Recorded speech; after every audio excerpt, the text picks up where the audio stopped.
അവര് പറഞ്ഞ അവരാണ് ഏറ്റവും വലിയ ടീം പക്ഷെ അവരിത് കണ്ടിട്ടില്ല. ഇത് കണ്ടേ അവരെനിക്ക് ഓടും.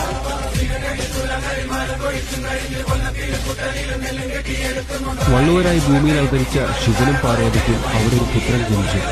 അതിബുദ്ധിമാനും അമാനുഷികനുമായിരുന്ന കുട്ടിച്ചാത്തൻ. കുട്ടികളില്ലാതിരുന്ന കാളക്കാട്ട് നമ്പൂതിരി സ്വന്തം മകനെ പോലെ ചാത്തനെ വളർത്തി. നമ്പൂതിരി ഇല്ലത്തിന്റെ കീഴ്വഴക്കങ്ങൾക്കെതിരായിരുന്നു ചാത്തന്റെ രീതികൾ.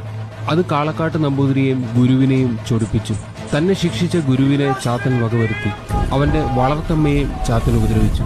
ഇതിൽ ശുഭിതനായ കാളക്കാട്ട് നമ്പൂതിരി ചാത്തനെ വകവരുത്തുവാൻ തീരുമാനിച്ചു.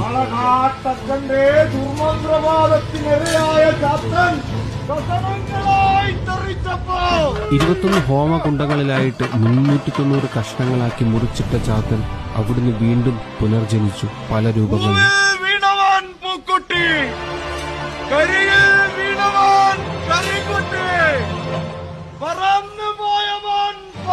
വള്ളുവരായി ഭൂമിയിൽ അവതരിച്ച ശിവനും പാർവതിക്കും അവിടെ ഒരു പുത്രൻ ജനിച്ചു. അതിബുദ്ധി